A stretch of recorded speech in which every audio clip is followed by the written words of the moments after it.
भोपाल में जौहर स्मृति के 4 शिलालेखों का श्री राजपूत महापंचायत द्वारा उद्घाटन। इस अवसर पर राजपूत महापंचायत ने बहन बेटियों को तलवार वितरण किए एवं तलवार चलाना भी सिखाया। श्री राजपूत महापंचायत द्वारा रविवार को भोपाल के मनुभावन टेकरी पर ऐतिहासिक जौहर स्मृति के 4 शिलालेखों का भव्य उद्घाटन किया गया। इन शिलालेखों में भारतीय इतिहास में हुए प्रमुख जौहर, ग्वालियर, चंदेरी, रायसेन और चित्तौड़गढ़, राजस्थान के गौरवशाली प्रसंगों को दर्शाया गया है। इस अवसर पर श्री राजपूत महापंचायत के अध्यक्ष श्री राघवेंद्र सिंह तोमर ने शिलालेखों का अनावरण अपने कर कमलों से किया। इन स्मारकों के माध्यम से वीरांगनाओं के बलिदान और भारतीय संस्कृति की रक्षा हेतु किए गए उनके अद्वितीय त्याग को श्रद्धांजलि दी गई है। कार्यक्रम को संबोधित करते हुए श्री तोमर ने कहा, आज के समय में जिस प्रकार लव जिहाद जैसी घटनाएं बढ़ रही है वो चिंताजनक है। इसकी रोकथाम केवल शासन प्रशासन की जिम्मेदारी नहीं बल्कि पूरे समाज की है।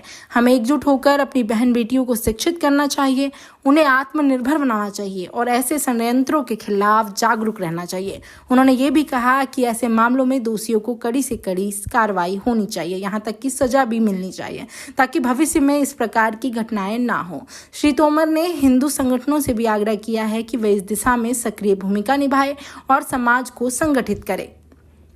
इस ऐतिहासिक अवसर पर बड़ी संख्या में राजपूत समाज के वरिष्ठ जन, युवा, महिला एवं अन्य गणमान्य नागरिक उपस्थित रहे। कार्यक्रम के दौरान राजपूत वीरांगनाओं के शौर्य की गाथाएं भी सुनाई गई, जिसने माहौल को गर्व और श्रद्धा से भर दिया। कार्यक्रम में मुख्य रूप से श्री राजपूत महापंचायत के राष्ट्रीय महासचिव कुमार अभय सिंह परमार, शंभू सिंह भाटी, लोकेंद्र सिंह खेजड़िया, युवराज सिंह राठौड़ सहित सैकड़ों राजपूत सरदार उपस्थित रहे। श्री राजपूत महापंचायत ने आज 4 जो स्मारक लगाए, मध्य प्रदेश से 3 जौहर के स्मारक लगाएंगे। ये बड़ा विशिष्ट स्थान है मध्य प्रदेश का, नारी शक्ति का प्रतीक है ये स्थान। जब भोपाल में लव जिहाद के प्रकरण बढ़ रहे हैं, ऐसे अपराधी तत्व जो है स्पष्टता चिन्हित हो गए हैं, जो बड़ी योजनाबद्ध तरीके से गिरोहबंदी करके धर्मांतरण करा रहे हैं, बच्चियों को ड्रग्स के जाल में फंसा रहे हैं नकली नामों से। तब ये जो माता पद्मावती का स्मारक है भोपाल में, ये नारी शक्ति को प्रेरणा देने का काम करता है। 2 दिन बाद जौहर दिवस है, 26 अगस्त को माता ने जौहर किया था चित्तौड़गढ़ पर, तो पूरे देश में इसको जौहर दिवस के तौर पर मनाया जाता है। आज भोपाल की माता बहनें यहाँ इकट्ठी हुई, उन सबको तलवारें बांटी गई, भवानियाँ बांटी गई और सबसे अच्छी चीज़ आज ये हुई कि राजपूत महापंचायत ने जो जौहर के स्मारक हैं इनकी पट्टिकाएं लगाई। ग्वालियर का जौहर, चंदेरी का जौहर, रायसेन का जौहर और राजस्थान में जितने जौहर हुए, जैसलमेर का जौहर, रणथंभौर का जौहर, चित्तौड़ का जौहर, ऐसे जितने जौहर हुए उन सब के बारे में पट्टिकाएं लगाई गई, इतिहास लिखा गया, उन सबको इतिहास पढ़ करके बताया गया। वो सब इसके फोटो खींच के ले गए और उनको पहली बार मालूम चला, कईयों को मालूम नहीं है कि राणा सांगा की बेटी ब्याही थी रायसेन में महाराजा शिलादित्य तोमर को। ये जो रायसेन का जौहर है, ये रायसेन का जौहर 1532 में हुआ। ये शिलादित्य तोमर जो है रायसेन के राजा थे, बड़े प्रतापी, बहुत बड़ा राज्य था रायसेन का, किसी भी हालत में दिल्ली आगरा से छोटा नहीं था।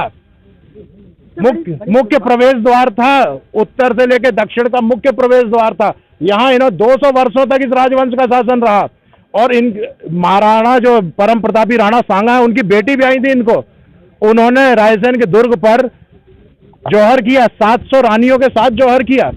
तो 700 रानियों का जो जौहर है उसकी गाथा लिखी गई। और आप अन्याय देखिए कि जिन शिलादित्य तोमर ने अपना जीवन दे दिया किले पर युद्ध करते हुए, वो जो बहादुर शाह गुजरात का था, वो इतना मतांध था, उन्होंने बोला कि मुसलमान बन जाओ तो हम तुम्हें छोड़ देंगे। उन्होंने मुसलमान बनने के बजाय केसरिया किया और जौहर किया, साका पूरा साका किया।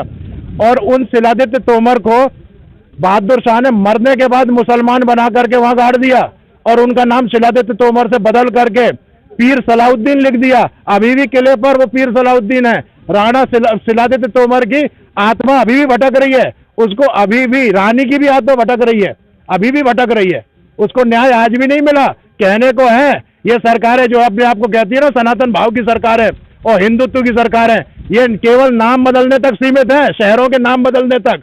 अरे इनमें दम है तो महाराणा शिलादित्य तोमर का जो दरगाह है, उस दरगाह को भगवा रंग से पोतें, उनको गंगा जल से पवित्र करें, और उनका जो है वो पुनः हिंदू पद्धति से उनका क्रियाक्रम करें। अगर ये सरकारें सच में हिंदुत्ववादी सरकारें हैं तो ये सब बातें आज हुई हैं, और ये प्रेरणा लेकर के सब लोग गए हैं कि कुछ भी होगा भोपाल में तो ये सब नहीं चलने देंगे, और धीरे धीरे ये बात समाज में सब जगह जाएगी और ऐसे लव जिहाद पर काबू पा लिया जाएगा। तो मध्य प्रदेश का बड़ा इतिहास आज निकल के सामने आया। हम जवानी की बात करें, चंद्री की राशि, किसी बच्चे को किसी पता नहीं कि आज पता चला है तो वास्तव में सरकार के पाठ बहुत जरूरी है। पाठ्य पुस्तकों में आपने बहुत सही बात उठाई, ये पाठ्य पुस्तकों में इनको क्यों नहीं बताया जा रहा? अरे इससे पहले भी युद्ध हुए, तब तो जौहर करने की जरूरत नहीं पड़ी, जीत हार तो तब भी हुई, मारे तो तब भी गए लोग, लेकिन कभी जौहर की जरूरत क्यों नहीं पड़ी? जौहर की जरूरत तभी क्यों पड़ी जब मुसलमान आए आक्रमण करते। हाँ, गौरी आया भारत, आप देखिए 1206 में इल्तुतमिश के विरुद्ध ग्वालियर में जौहर हो गया, 10 साल के अंदर पहला जौहर। हाँ, उसके बाद खिलजी के कारण तो राजस्थान में कितनी जगह जौहर हुए, बहादुर शाह के कारण कितनी जगह जौहर हुए, मुसलमानों के कारण ही जौहर क्यों हुए? इससे पहले क्या जीत हारे नहीं हुई? क्या राजपूतों में आपस में युद्ध नहीं हुए ना? तो तब जौहर क्यों नहीं हुए? मतलब ये बुरी नजर कौन रखे हुए माता बहनों की तरफ, कौन सा मजहब रखे हुए है, ये स्पष्ट होता है इस इतिहास से। इसलिए ये इतिहास पढ़ाए जाने चाहिए। ग्वालियर का इतिहास पढ़िए, चंदेरी का इतिहास पढ़िए। अरे रानी मणिमाला ने 16,000 रानियों के साथ, मेदिनी राय की रानी थी, बाबर के विरुद्ध किया ना।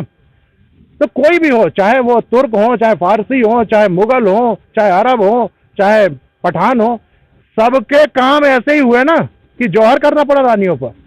जौहर कोई छोटी बात है। सबसे कुर्बानी मध्य प्रदेश में हुई थी। मध्य प्रदेश का योगदान, नारी शक्ति, मध्य प्रदेश की नारी शक्ति का योगदान किसी भी हालत में राजस्थान से हल्का नहीं है। इसी को बताने का प्रयास किया गया है आज कि यहाँ भी वैसे ही युद्ध हुए, अपनी स्वाभिमान सम्मान को बचाने के लिए उतनी ही बड़ी कुर्बानियां दी गई, और माता पद्मावती का स्थान है, जागृत स्थान है। ऐसे माता बहनें आएंगी तो सदैव अच्छा लगेगा। सरकार को पाठ्य पुस्तकों में इसको शामिल करना चाहिए।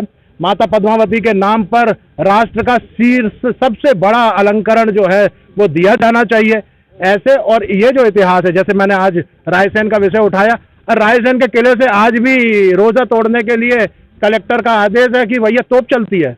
मध्यकालीन परंपराएं क्यों चला रहे हो? ये 2 नंबर की जो बातें सरकार कर रही है ना, ये बड़ी दुखदाई है। क्यों चल रही है तोप आज भी? अरे रोजा दुनिया में समय आपको बताना, घड़ी से खोल लो, लेकिन रायसेन के किले से अभी भी तोप चल रही है। हमारा परम प्रतापी राणा जो है अभी भी मुसलमान बन के दफन है वहां। तो सरकारों को बहुत कुछ करता है।